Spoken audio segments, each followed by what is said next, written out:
et bonsoir à vous toutes et tous. Aujourd'hui, c'est le 30e anniversaire de la Convention internationale des droits de l'homme. Et c'est pour cela... De l'enfant. Des enfants même. Oh bah tu vois. On a dit à 5 minutes. Et on a des dit à enfants. Désolée. Voilà. Convention internationale des droits des enfants. On invite Maëlys ce soir. Merci. Je te laisserai te présenter après, mais je tiens à dire pourquoi Maëlys est là. C'est parce qu'elle a été la coordinatrice de ce numéro des cahiers pédagogiques consacré à la Convention internationale des droits des enfants. On va essayer de voir dans quelle mesure ce texte fondateur est encore d'actualité et comment il s'incarne dans notre pratique de classe. Alors, pour redonner un petit peu la règle du jeu à tout le monde, on est en direct, vous pouvez donc poser vos questions. Je les transmettrai à Maëlys qui y répondra. Voilà, quelle joie de t'avoir pour répondre. Est-ce que tu veux bien te présenter à nous, dire qui tu es ?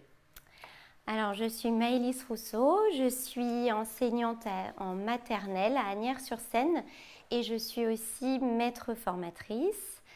Et j'ai la chance de contribuer régulièrement au cahier pédagogique et notamment j'ai pu coordonner avec Catherine Chabrin ce dossier spécial sur qui s'appelle Droits des enfants, droits des élèves et que nous avons sorti spécialement pour cet anniversaire. Et on a eu la chance de t'avoir disponible aujourd'hui. C'est vrai que c'est assez chouette d'être là symboliquement. Fêter ça ensemble. Fêter ça ensemble. Exactement. Rentrons dans le vif du sujet. En guise d'introduction, est-ce que tu pourrais nous parler de ce texte fondateur et nous dire son histoire et en quoi il reste encore d'actualité en 2019, 30 ans après? Alors, c'est un texte qui a une longue histoire, qui est ancrée dans l'histoire des droits de l'homme, qui est une aventure qui a commencé à peu près à la fin du 19e siècle, quand les pays occidentaux ont commencé à réglementer le travail des enfants. Et qui s'est enrichie, la réflexion s'est enrichie tout au long du XXe siècle. Il y a eu une première déclaration des droits en 1924, adoptée par la Société des Nations, qui avait seulement 5 articles, qui étaient plus modestes, et qui a été notamment inspirée par une grande figure de la pédagogie, qui était Janusz Korczak, qui était ce médecin et pédagogue polonais, qui avait fondé un orphelinat dans le ghetto de Varsovie et qui a consacré sa vie aux droits des enfants. Et puis ce texte il s'est enrichi et en 1989, la Convention internationale des droits de l'enfant telle qu'elle est en vigueur aujourd'hui a été adoptée par l'Assemblée générale des Nations unies et ratifiée par presque tous les pays. Et elle s'est enrichie puisqu'elle comporte 54 articles qui sont encore d'actualité puisqu'il y a des droits civils, des droits sociaux, des droits culturels, à l'éducation. Il y a aussi des droits, le droit d'expression, la liberté de conscience, des libertés qui sont comme ça garanties aux enfants. Il est encore d'actualité parce que malheureusement, il n'est pas appliqué partout, y compris ici, aujourd'hui, dans nos sociétés démocratiques. C'est vrai qu'on se sent presque à l'abri, j'ai envie de dire. On se dit en 2019 en France, pourquoi nous parle-t-on encore du droit des enfants? Et on verra peut-être au cours de l'émission que finalement, il faut quand même encore l'avoir à l'esprit. Et que tout n'est pas aussi résolu qu'on veut bien croire. Est-ce qu'on peut essayer de venir sur l'intention du texte et à quoi il répond finalement? Alors, les auteurs se sont réunis parce que les enfants, ils se sont dit qu'effectivement, il y a la Déclaration des droits de l'homme, mais que les enfants ont des besoins qui sont spécifiques et qui sont partagés par tous. Donc pour voilà, juste être clair, on parle des sujets entre 0 et 18 ans. Et parce qu'ils sont jeunes, ils ont des besoins particuliers qui doivent être garantis par des droits particuliers. Donc c'est l'intention première de ce texte, et c'est un texte qui a également une portée politique puisqu'il porte en lui la volonté de créer une société plus démocratique et de faire des enfants des sujets de droit au même titre que les adultes.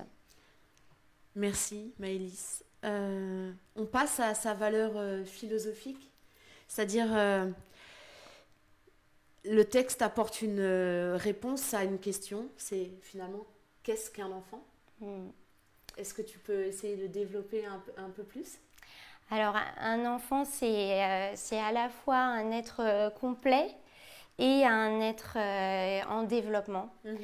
Et ce texte, il aimerait accompagner les enfants pour qu'ils puissent devenir des citoyens, qui puissent lire le monde qui les entoure, qui puissent contribuer au bien commun. Et qui puissent exercer leur liberté en toute responsabilité. Donc un enfant, c'est quelqu'un qui a besoin d'être protégé, mais c'est aussi quelqu'un qui est un citoyen en devenir. Et du coup, là, on voit commencer à se dessiner quelle pourrait être finalement notre mission en tant qu'enseignant là-dessus. Et on se dit, mais finalement, qu'est-ce qu'on pourrait faire pour nourrir tout ça? Et voilà, on voit se dessiner qu'accompagner un enfant à devenir un citoyen, eh bien, au sein de la classe, on a énormément de choses, non? C'est un défi quotidien. C'est d'abord essayer de contribuer à le protéger, comme tous les adultes doivent le faire. Ils sont engagés par la CIDE. On a ce devoir face aux enfants de veiller à ce qu'ils soient correctement soignés, nourris, éduqués. Mais c'est aussi de savoir les entendre, leur laisser une place à leur expression pour qu'ils puissent petit à petit exercer des libertés de plus en plus grandes de façon responsable. Mais du coup, est-ce qu'on peut aller allons carrément sur des pratiques de classe? Et finalement, moi je vois se dessiner tout un programme d'éducation morale et civique et qui finalement, la visée est celle-ci. Et j'aimerais que ce soir, on arrive à se dire ce texte qu'on pense peut-être un peu hors sol, en se disant ok, symboliquement c'est intéressant, mais il a une vraie vie à avoir dans notre pratique de classe. Mais tu as raison, et puis alors c'est un objet d'enseignement parce qu'il est au programme de l'enseignement moral et civique. Mais dans ce que tu dis, j'entends aussi que ce n'est pas un enseignement qu'on devrait pouvoir mener comme tous les autres, simplement informatif, mais vraiment une matière à réflexion, une matière à débat, des sujets dont les enfants doivent pouvoir se saisir dans les classes. Et à incarner, je trouve. Enfin, tu parlais de protection. De faire vivre. Oui, c'est-à-dire que ces valeurs-là, elles vont être incarnées dans la vie de classe, dans l'accueil qu'on a des enfants, comment on les accueille en classe, comment on s'adresse à eux, comment on adresse leur diversité, leur fragilité, et comment les élèves, finalement, interagissent ensemble. Et j'ai l'impression que c'est une illustration, la vraie vie, comme on pourrait l'appeler, la vraie vie de la classe, et l'illustration pourrait être l'illustration de ce texte. Moi, c'est comme ça, en tout cas, que j'aurais envie de le faire vivre. Le faire vivre, mais oui, tu as raison, parce que enseigner les droits de l'enfant, c'est bien, mais les faire vivre, ce serait encore mieux. Et c'est une vigilance, un accueil pour la différence dans la classe, un accueil pour la parole, pour les besoins des enfants. aussi une manière d'apprendre à vivre ensemble, à résoudre ces conflits sans violence. Et on va peut-être revenir un petit peu plus complètement sur toutes ces choses. Tout à fait. Un petit peu, en fait, après, mais... oui. Du coup, j'avais envie qu'on reprenne un peu le déroulé que vous avez proposé dans les cahiers pédagogiques autour de 3 mots-clés, en fait, qui sont protéger, émanciper et partager le pouvoir.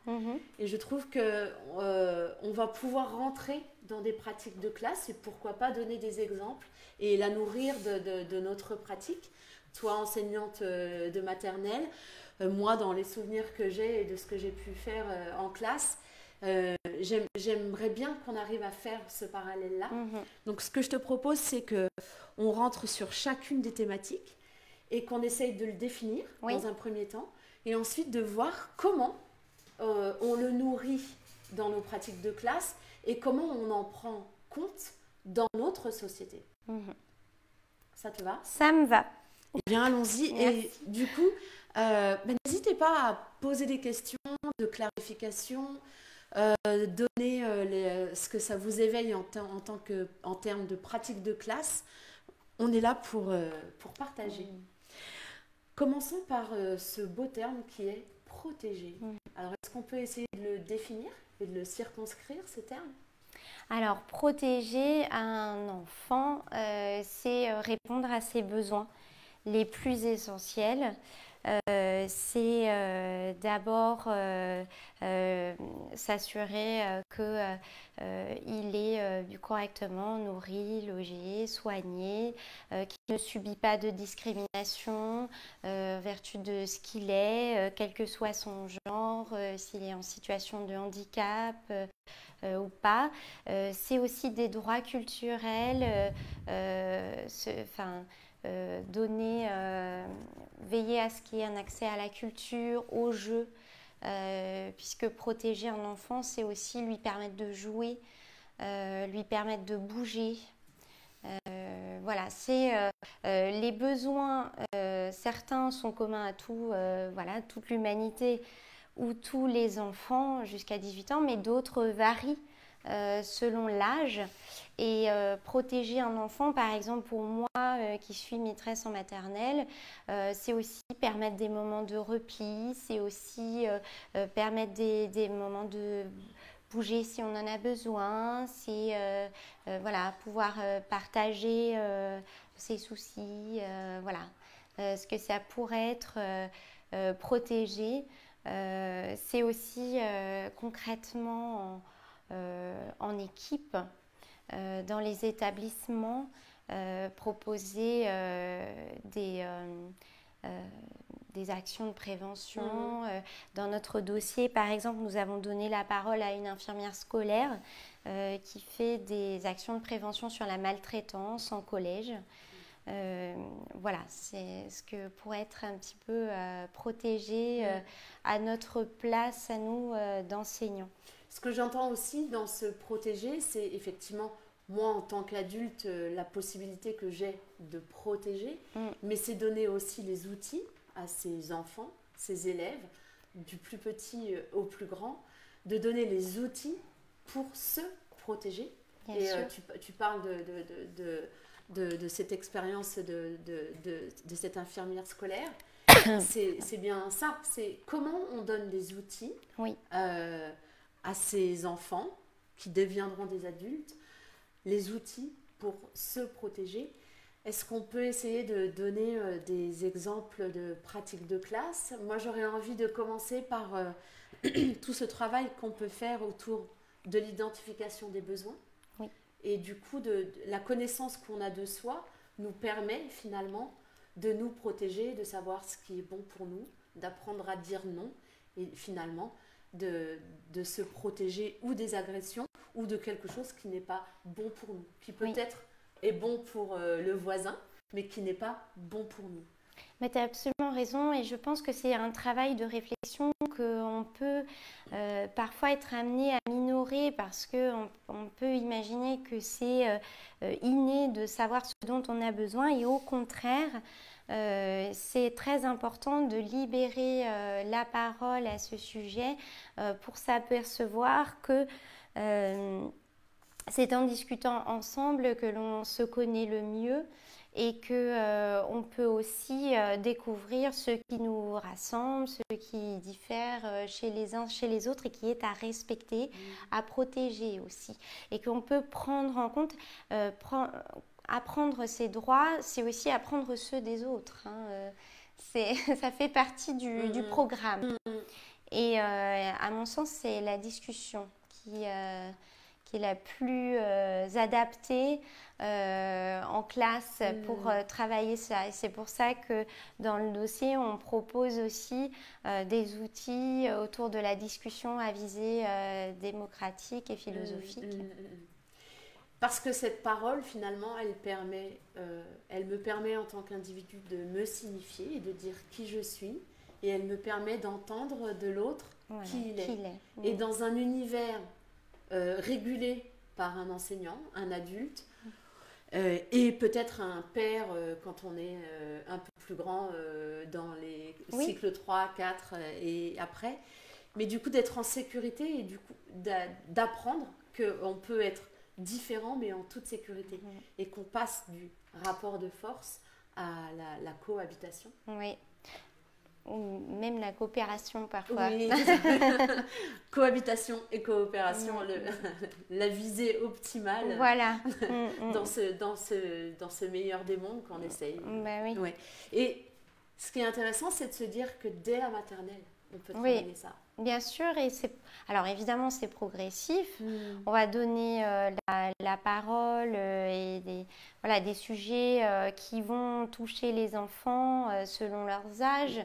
Les petits peuvent être sensibles à la question de la différence entre les filles et les garçons. Est-ce qu'on est pareil ou pas ? Un peu plus grand, on peut s'attaquer à des sujets comme la discrimination, notamment à l'égard des enfants en situation de handicap, où on peut commencer à s'intéresser un petit peu aux enfants d'ailleurs, apprendre comment ils vivent, voilà. Mais l'optique est toujours aussi d'en savoir plus sur soi. Finalement, c'est ce qu'ils apprennent. Alors moi, j'ai une hypothèse et, qui est souvent partagée dans tous les programmes de compétences sociales, c'est que si on sait mieux qui on est, on sait quoi mettre au pot commun et finalement on arrive mieux à coopérer et à vivre ensemble. Oui, absolument. J'aurais envie du coup là de tirer quelque chose que je n'avais pas imaginé mais qui me vient là. C'est aujourd'hui en 2019, quelles sont les limites qu'on a au niveau de la protection et qu'est-ce qui finalement il nous reste à travailler en termes de protection et de protection des enfants qui vivent sur notre territoire. Tu sais, ce matin, donc on fêtait les 30 ans de la CIDE et on lisait que 700 enfants avaient dormi dehors à Paris. Donc il y a un travail autour des enfants migrants, de l'accueil des migrants dans les centres fermés, notamment d'accès à l'éducation pour ces enfants a fortiori, puisque les besoins élémentaires ne sont pas satisfaits. L'année dernière, la défenseur des droits qui publie un rapport tous les ans qui est intéressant, qu'il faut aller lire, a fait un rapport étonnant sur la santé, l'accès à la santé des enfants. Et elle tirait la sonnette d'alarme sur la psychiatrie enfantine en France. On peut en voir les conséquences d'ailleurs dans nos classes avec des enfants qui ont besoin de soins et qui ne les reçoivent pas parce que les listes d'attente sont très longues. Bon, il y a beaucoup à faire et je sais que le rapport cette année qui est très très très frais, donc je m'en excuse, je ne connais pas encore très bien, mais il parle des violences institutionnelles. Oui, tout à fait. Dans les institutions d'accueil et de protection de l'enfance. Donc à l'école, on est extrêmement concerné par ce sujet. Il y a une partie du rapport qui parle du harcèlement scolaire entre enfants, qui parle aussi de la violence entre enfants. Donc il y a un sujet qui est, à mon sens, beaucoup plus travaillé par l'institution. Mais on a, je crois, malheureusement, un travail important à faire sur la violence des adultes envers les enfants. Du coup, effectivement, de dire qu'on n'est pas sur un texte hors sol et on n'est pas sur des intentions qui sont atteintes dans nos pays parce qu'on pense être des pays dits développés et dits civilisés. Oui. Il reste fort à faire. Oui. Beaucoup a été fait aussi. On peut, bien sûr. On peut en parler et on va en parler d'ailleurs, parce qu'on a prévu d'aborder notamment la question de la parole des enfants dans l'émancipation, voilà. Tout à fait. Mais oui. Eh bien, continuons. Tu fais la transition sur l'émancipation. Donc, on est parti de ce premier terme protégé. Passons au deuxième qui est émanciper. Émanciper, c'est un joli terme. C'est un très beau terme, oui. Ouais. Et est-ce que tu peux essayer de le définir, de nous donner les contours de ce terme, de ce bien beau terme? Oui. Ben alors, émanciper, ce serait donner à l'enfant les outils pour construire une pensée qui soit personnelle et puis pour pouvoir la communiquer. Et puis également, ce qui est un premier pas vers pouvoir contribuer au bien commun, avoir une contribution personnelle à la société, agir de façon autonome, c'est-à-dire de se fixer ses propres règles et de pouvoir exercer ses droits, ses libertés en toute responsabilité et respect de celle des autres. Responsabilité, respect. Oui. Est-ce qu'on peut prendre en exemple quelques pratiques qu'on peut développer et qui vont venir nourrir cette émancipation? On en avait souligné 3, on en avait gardé 3. Cette fameuse boîte aux lettres. Et moi, je l'aime beaucoup. Je suis contente que tu parles de la boîte aux lettres. Oui. Et là, tout le monde se demande, mais quelle boîte aux lettres? Et je trouve que c'est... Enfin, en plus, ce n'est pas une pratique très neuve. Vous allez voir pourquoi. Et je trouve qu'elle a une telle portée et elle est en fait, ce qui m'intéresse, moi, dans cette pratique, c'est que à quel point une pratique qui peut paraître anodine, finalement, a une portée émancipatrice incroyable. Alors, je vous laisse découvrir cette... Tout à l'heure, je vous parlais d'Janusz Korczak, ce médecin polonais qui a vécu au début du siècle. Donc, il était médecin, mais il s'est très vite spécialisé dans la pédiatrie. Et il a créé la Maison des enfants, qui est un orphelinat dans le ghetto de Varsovie. Les enfants arrivaient dans cet orphelinat avec un passé très dur. Donc on imagine la violence qui pouvait jaillir à tout moment dans cette maison des enfants. Et Korczak, lui, il prenait le réel à bras-le-corps. C'est-à-dire qu'il se disait, bon voilà, les enfants sont comme ça. Ils sont comme ça. Donc il partait de là et il essayait de chercher une manière de justement les aider à mettre sur pause la violence et réfléchir. Donc il a le premier créé des conseils d'enfants. Je parle à la boîte aux lettres dans 2 minutes. Mais non, mais le mettre en contexte. Si vous n'avez jamais lu, lisez. C'est très facile à lire et c'est d'une portée incroyable et d'une émotion incroyable. Alors on peut peut-être donner un exemple de titre. Celui qui a le plus inspiré les droits de l'enfant, c'est Comment aimer un enfant de Korczak. Et donc il a créé des conseils d'enfants, un tribunal, un règlement, toute une vie enfantine dans cet orphelinat. On apprenait finalement à s'occuper de ses propres affaires.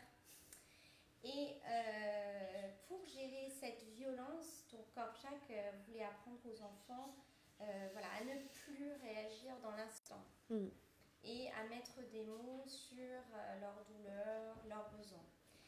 Donc il s'est dit, bon d'accord, vous voulez vous taper dessus, moi je ne vais pas m'y opposer. Ce que je vous demande, c'est d'écrire au destinataire futur de vos coups ce que vous lui reprochez et de le prévenir par écrit 24 heures avant. Donc on laisse passer un petit peu de temps.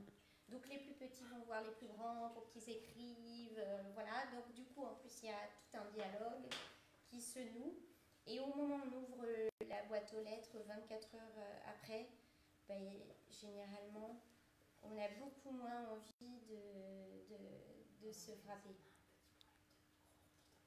Ah, on m'entend. Ah oui, d'accord. Donc visiblement, il y a un petit problème de micro. Donc, on va résoudre ce petit problème de micro. Je peux essayer de continuer l'histoire de la boîte aux lettres. Donc, l'idée, c'est j'ai envie de me battre. Je suis vraiment dans la réaction et dans la colère. Je prends le temps, avant d'aller frapper la personne que j'ai envie de frapper, de prévenir cette personne que j'ai envie de la frapper et que j'ai sûrement légitimité à le faire, mais je vais l'écrire. Je vais dire pourquoi j'ai envie. Et cette boîte aux lettres est ouverte 24 heures après. Donc, rendez-vous est pris finalement. Voilà. On n'empêche pas les personnes de passer à cet acte-là. En tout cas, dans l'intention, on n'empêche pas. Ce n'est pas là pour empêcher. N'empêche que dans les faits, le fait de différer ce passage à l'acte et cette réaction permet de trouver les mots déjà et de ne plus avoir envie de passer à cet acte-là, de tabasser. Ben oui. Comme quoi les mots peuvent soigner les mots. Oui, exactement. Mais bon, cette découverte-là, avec la boîte aux lettres, moi j'ai mise en place cette boîte aux lettres, toi aussi peut-être. Non, je ne l'ai jamais mise en place. C'est extraordinaire. Franchement, c'est vraiment un outil qui fonctionne, fonctionne très bien. La continuité de ça, pour moi, c'est les messages clairs. En fait. Oui, tu vois, absolument. On tire la ficelle jusqu'au bout. Et finalement, ce qu'il faut tirer de cette expérience d'il y a... 1911. Ouais. Voilà. Ouais. Donc, plus d'un siècle. Enfin, c'est la fondation de la maison. La boîte aux lettres, je ne sais pas exactement, mais la maison des enfants, c'est 1911. Voilà. Donc, une vieille pratique. Ce qu'il faut tirer de ça, c'est que les mots, en fait, d'avoir ce que j'appelle moi un moment stop, de faire ce moment stop et de mettre des mots sur mon besoin finalement.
C'est incroyable. J'ai envie de te dire, je vais pas te réclamer.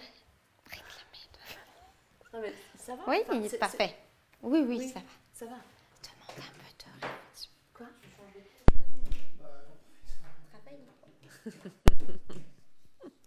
Est-ce que je peux parler un peu de l'erreur?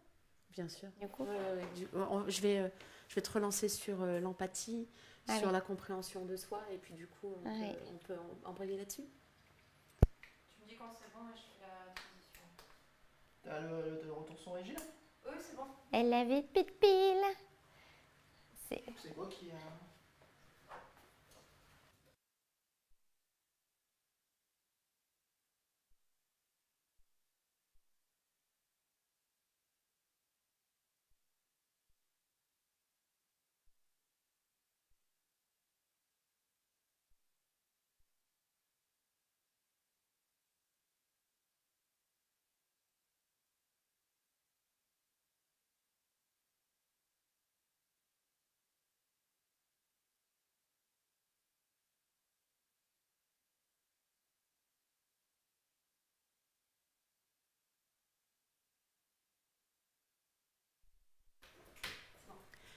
Nous revenons avec du son, Maëlys. Ah. Ça va être mieux. Hein. Surtout qu'on était en train de parler du pouvoir des mots. Donc, des mots sans le son, c'est un peu dommage. On en était, je ne sais pas où vous nous avez perdus, on en était à la possibilité de ne pas passer à l'acte et de différer le passage à l'acte de la violence grâce aux mots. Et Tarek nous lançait sur l'empathie. Et on était en train d'essayer d'aborder du coup le droit à l'erreur, Maëlys. Oui, on disait que l'empathie, c'était d'abord arriver à reconnaître chez soi des émotions pour les retrouver chez l'autre et voilà, pouvoir échanger sur nos besoins sans passer à l'acte. Et voilà. Et tout à l'heure, justement, tu abordais la question de passer à l'acte une fois, voilà. Et ça me fait penser à Korkchak qui nous disait qu'un enfant devait avoir le droit à l'erreur. Et c'est une phrase, il me semble, qui a soulevé beaucoup de malentendus parce que on se dit, bon alors, pour ce pédagogue, finalement, on n'a qu'à laisser les enfants dans l'erreur. Il renonce à l'exigence, à la culture, à l'éducation. Et je pense que c'est une vraie méprise et un très gros malentendu. Parce que ce que voulait dire Korkchak, c'est qu'à l'école, il ne faut pas que l'erreur ait des conséquences définitives.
J'ai retrouvé mon idée là.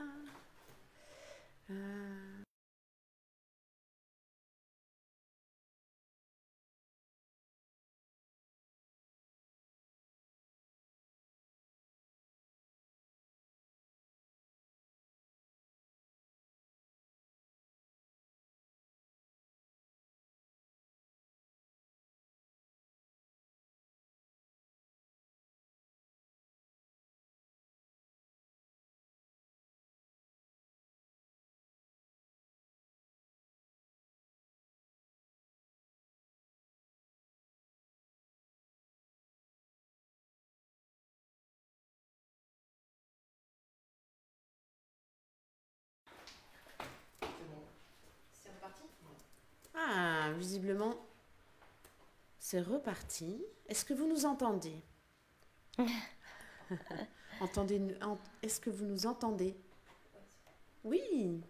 Alors, on refait un petit flashback. On était en train de parler du droit à l'erreur. Et l'idée que j'avais perdue, mais la pause m'a permis de la récupérer, c'est que finalement, le travail que l'on peut faire en tant qu'accompagnant, et même en tant que sujet, je dirais, dans nos vies d'adultes, c'est de ne pas confondre la personne avec ses actes. C'est-à-dire on peut rester très ferme et très exigeant sur les actes et sanctionner finalement le comportement sans sanctionner la personne et la mettre dans une case de bandit ou d'enfant violent. Oui.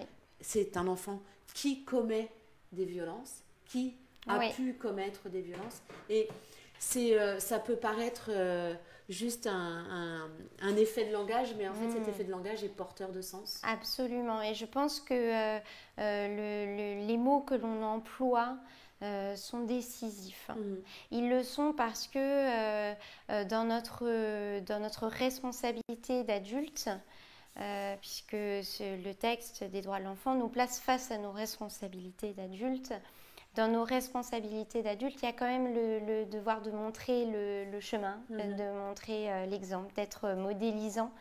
Et nos paroles sont très importantes. Et c'est un travail, je pense, quotidien des enseignants qui connaissent très très bien, de savoir employer le mot juste.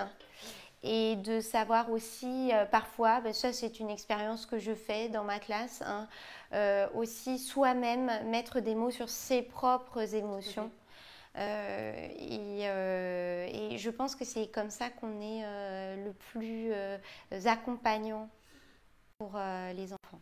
Mais du coup aussi dans ce droit à l'erreur qu'on se donne, oui. Et dans notre capacité à mettre des mots sur ces erreurs-là, et du coup de donner à voir aux enfants que nous aussi en tant qu'adultes, on parle pas de perfection, mais on parle d'être en chemin aussi, et qu'à certains moments nous aussi on commet des erreurs, mais qu'on a capacité à le mettre en mots, à présenter des excuses et à réparer s'il le faut. Oui. Je veux bien que sur cette partie émancipée, on parle de la discussion à visée politique et philosophique, parce que je trouve que c'est démocratique et philosophique. Démocratique et philosophique. Oui. Je ne sais pas pourquoi j'ai mis politique. On n'est pas si loin. Bon, voilà, mais j'ai politique, pourquoi pas. Oui, donc c'est effectivement démocratique et philosophique, parce que je trouve que c'est un moyen incroyable que d'expérimenter finalement cette émancipation. Oui, parce que c'est un espace de parole où l'adulte va prendre un rôle qui est plus un rôle d'animateur de la discussion, donc ce qui ne l'empêche pas d'apporter du savoir, d'apporter des informations, de réguler un petit peu la parole, mais c'est un moment où l'enseignant dit écoutez, moi j'ai pas toutes les réponses et j'aimerais bien vous entendre et j'aimerais que vous vous entendiez sur une question qu'on choisit ensemble.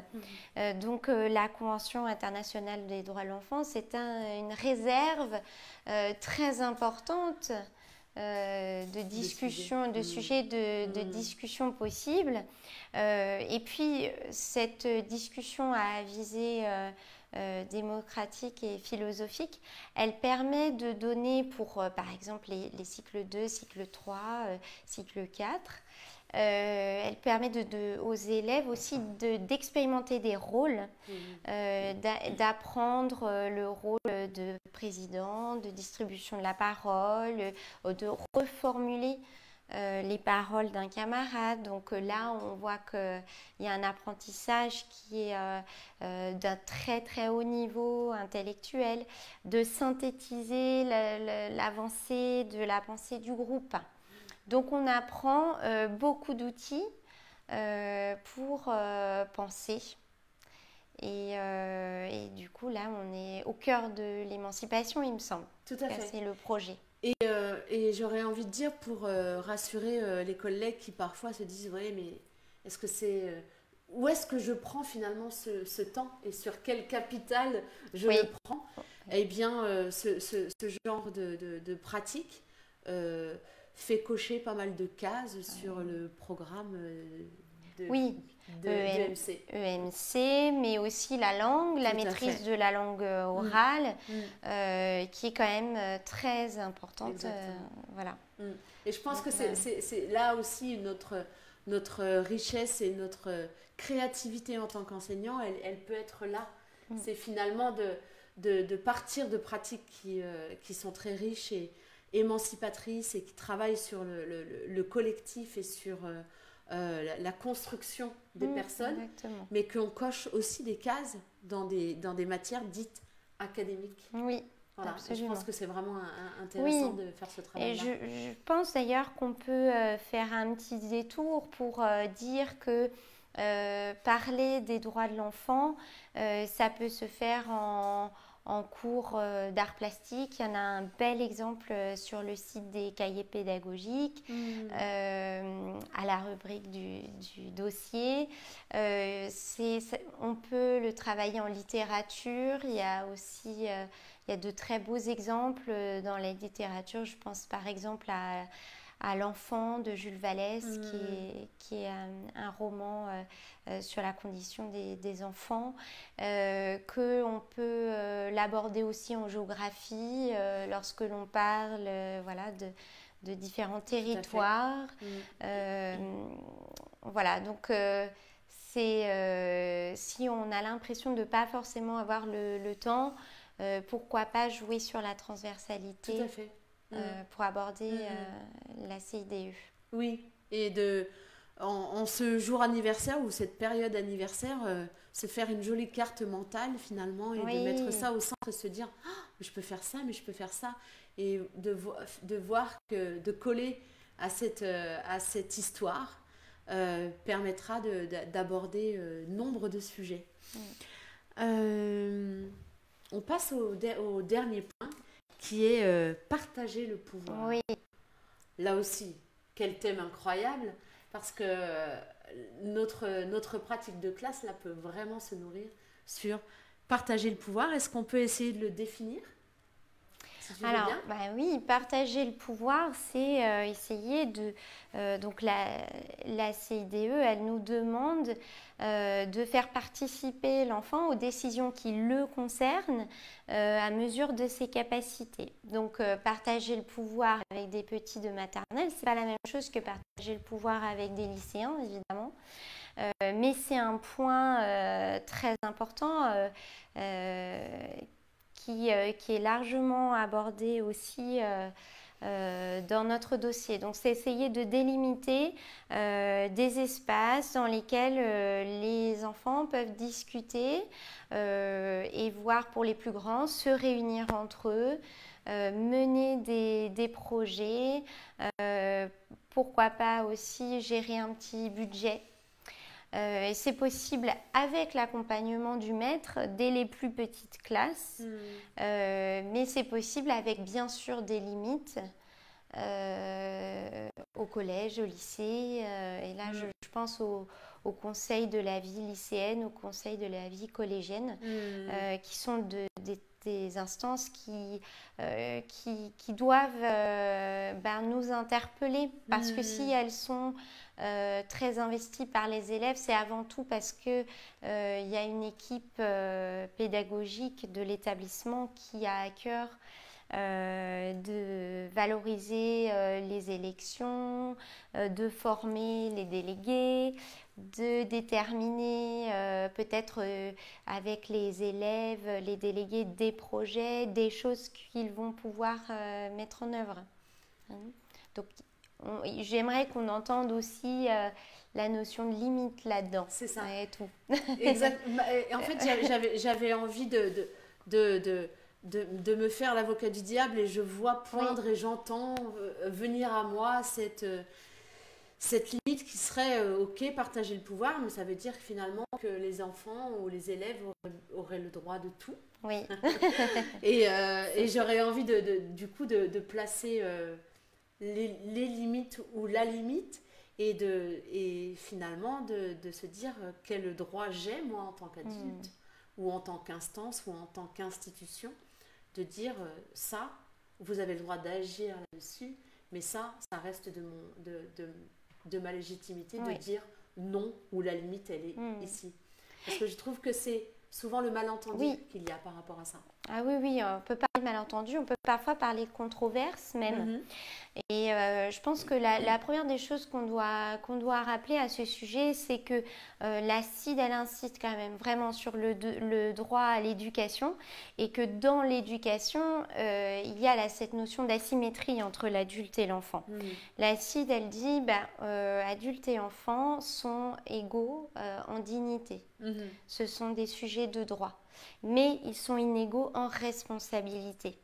Et dans responsabilité, oui, on peut avoir l'impression d'entendre pour les enfants c'est facile, on leur donne tout et pour l'adulte n'a que des devoirs envers eux. Or, c'est pas le cas. La responsabilité de l'adulte, elle est de mesurer ce qui est de l'ordre de la capacité de l'enfant et de lui placer des limites pour qu'il puisse se construire aussi. Donc, l'adulte garde évidemment le droit de veto et s'il a le devoir, et on l'a abondamment dit, d'expliquer ses choix, d'expliquer les limites, de leur donner du sens, la CIDE lui demande vraiment aussi de mettre des limites et rappelle qu'un enfant, c'est un sujet en construction et que nous avons un devoir d'éducation. Donc, on ne peut pas le laisser faire n'importe quoi. Et on en a des exemples aussi dans le dossier quand on parle de la sanction, quand on parle des conseils de la vie collégienne. Voilà. On a aussi... on aborde ce sujet dans ce dossier. Et moi, j'aime bien à ce stade-là parler de choses qui sont négociables et d'autres qui ne le sont pas. Et qu'on a légitimité de la place où on est en tant qu'enseignant, en tant que parent, en tant que mère, selon la mission que l'on a, on a légitimité à incarner une loi. Si je suis dans ma classe, j'ai légitimité à encadrer cette classe. J'ai d'ailleurs un cahier des charges que l'institution me donne et donc j'ai cette légitimité et finalement de respecter les enfants, c'est de leur expliquer et de dire tu as des droits mais moi j'ai des devoirs et le devoir c'est de protéger, c'est de mettre en œuvre un cahier des charges que l'institution me donne et je trouve que ça donne une posture finalement. Oui, absolument. Le fait de pouvoir expliquer et donner du sens aux limites que l'on pose aux enfants, ça donne une force qu'on pourrait appeler l'autorité, même si moi je ne connais pas très bien ce mot qui est un peu flou pour moi, mais si elle existe, elle est probablement là-dedans, dans la capacité à incarner des choix clairs au service du bien de tous, c'est-à-dire à la fois au regard de l'avenir, c'est-à-dire je vais te placer des contraintes pour que tu apprennes à réfléchir avec ces contraintes, à te dépasser et à apprendre, mais aussi des limites par rapport au bien-être des autres. Voilà. Et je pense que les enfants sentent facilement cela aussi. Tout à fait. Mais je pense qu'à partir du moment où les enfants ont en face d'eux des adultes qui incarnent et qui sont en accord avec ce qu'ils disent et qu'ils savent expliciter pourquoi ils le font et quel est expliciter de la place de là où ils parlent, pour eux c'est juste en fait. Et les enfants, comme toute personne d'ailleurs, demandent une position juste et on peut ne pas être d'accord et râler un peu de ce qu'on nous donne, mais finalement ok, j'ai rien à dire à ça, c'est la règle du jeu, finalement. Oui. Et elle s'applique pour tous. C'est ça, exactement. Et je me l'applique à moi en tant qu'adulte. C'est aussi le fondement du droit, ça. Et la question de l'universalité, enfin. Tout à fait. Il y a une question qui est intéressante. Amanda qui dit à partir de quelle classe on peut organiser des élections de délégués de classe? Est-ce que tu as un élément de réponse là, comme ça Alors, je sais que c'est organisé au collège de façon très structurée. Après, il y a des écoles élémentaires qui font des élections de délégués. Donc c'est possible. Après, je pense que c'est très intéressant si justement on travaille le sens de tout ça. Donc, qu'est-ce qu'on va faire à ces délégués? Quelle parole on va aussi, quel retour envers les élèves et tous les autres. Souvent, à l'école élémentaire, on a des expériences de conseil d'élèves où c'est l'ensemble de la classe avec le maître. Je crois que vous avez travaillé sur les pédagogies coopératives. Et donc, c'est tous les élèves de la classe qui vont prendre en main leurs affaires, leurs projets, et soumettre leurs idées, soumettre leurs problèmes au conseil d'élèves.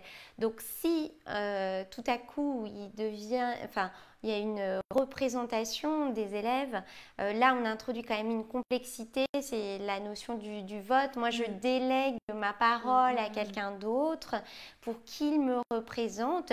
Donc, pourquoi pas, si l'on sait pourquoi faire, où, quand, comment et qu'est-ce qu'on va réexpliquer aux autres élèves de ce travail qui a été fait. Donc, j'aurais tendance à dire que si on a un projet qui implique d'avoir seulement quelques élèves qui vont pouvoir, qui vont avoir un rôle, qui vont devoir prendre des décisions, alors pourquoi pas? Pourquoi pas? Mais si ce n'est pas le cas, à l'école élémentaire, ça me paraît peut-être un peu prématuré. Je suis assez d'accord avec toi, c'est-à-dire que finalement, il n'y a pas une réponse. En fait, ça dépend de l'objet et de à quoi sert finalement cette instance et cette délégation. Mais pour répondre à Amanda, effectivement, la délégation, ça implique énormément d'apprentissage et énormément d'accompagnement. Parce que c'est vraiment quelque chose qui est très important à accompagner. On voit bien, même dans notre vie politique, bien sûr. Je suis mandatée pourquoi? Est-ce que je suis là pour me représenter ou est-ce que je suis là pour représenter les personnes qui ont voté pour moi? Exactement. C'est un sacré défi. Oui, mais c'est très complexe aussi pour les collégiens, pour les lycéens. Et c'est d'ailleurs pour ça que on a créé ces instances. C'est parce que cet apprentissage est très long, qu'il demande beaucoup d'accompagnement et qu'on estime qu'à 18 ans, il serait difficile en fait de passer de l'état d'objet à tout à coup état de citoyen. Donc il y a tout cet apprentissage démocratique qui prend beaucoup de temps, qui a besoin de beaucoup de temps et c'est pourquoi les conseils d'élèves ont été créés. Et pourquoi ils auraient bien besoin d'être parfois dynamisés, qu'on leur redonne ce sens, qui est le sens de l'apprentissage de la démocratie par représentation. Et je me dis qu'à l'heure actuelle, on en a fort besoin, non? Parce que on traverse une vraie crise de la représentativité, je trouve. Oui, mais... Voilà. Et on se dit là encore, on touche la limite où on se dit non, on n'a pas besoin, mais finalement, partager le pouvoir, ça s'accompagne, ça s'apprend. Et on voit aujourd'hui qu'on atteint des limites. On voit bien à quel point je crois je peux ne pas m'avancer en disant qu'on a peu foi en nos représentants. On traverse une vraie crise politique, je dirais, dans notre pays où on ne fait plus confiance à nos représentants. Donc c'est peut-être qu'on a loupé un truc ou on arrive à la fin de quelque chose qu'il faut éduquer chez nos enfants pour construire une vie politique. En t'écoutant, je pense justement que la jeunesse et les enfants partagent ton opinion et que c'est pour ça qu'ils sortent massivement enfin, peut-être pas massivement, mais qu'ils manifestent pour le climat. C'est parce que justement, ils partagent cette inquiétude avec les citoyens français de savoir est-ce qu'ils sont réellement représentés. Tout à fait. Donc je crois que là, on a quand même des enjeux très importants pour l'avenir. Et du coup, on voit bien et on va du coup pouvoir conclure, enfin on rassemble, on conclut et on va réouvrir sur d'autres possibles. Oui. On voit bien finalement à quel point ce texte fondateur reste d'actualité et reste porteur pour une construction de pratiques de classe et une construction de la citoyenneté. Oui, je crois qu'on a beaucoup encore à faire, pour que l'école, le système scolaire ne nourrisse plus en son sein de discrimination, qu'on a beaucoup à faire pour former des futurs citoyens qui puissent faire des expériences. Pourquoi pas des erreurs et réparer les nôtres. Voilà, c'est très bien. Mais voilà, et en faisant ce dossier, évidemment, on pensait beaucoup à Greta Thunberg et à tous les jeunes qui manifestent pour le climat. Et on se disait que c'était peut-être un texte qui avait aussi besoin d'être complété pour intégrer aussi le droit à un environnement protégé pour les générations futures. Donc, c'est plein de choses à construire. Mais j'aime beaucoup cette conclusion finalement très optimiste et qui ouvre sur plein de possibles. J'ai vraiment envie de te remercier énormément et de redire, je crois que c'est mon micro qui est tombé. Oui. Est-ce qu'on m'entend toujours ? Alors, on m'entend toujours, donc je vais le laisser par terre, je le ramasserai tout à l'heure. Continue. Un grand merci Maëlys. Avec plaisir. Pour cette heure accordée à décrypter ce texte et à voir comment il était encore d'actualité dans notre pratique de classe et redire que voilà, tu as été la coordinatrice de ce dossier. Oui, merci. Et un grand merci, je vous conseille vivement cette lecture parce que je trouve qu'elle remet un peu les pendules à l'heure sur effectivement de sortir peut-être un peu de cette toute-puissance qu'on peut avoir dans nos pays dits développés et occidentaux en se disant c'est pas pour nous. Mais si ça reste vraiment d'actualité pour nous. Donc, merci Nathalie pour ton accueil et tes questions. Merci beaucoup. Un grand merci à vous tous et une très belle fin de soirée.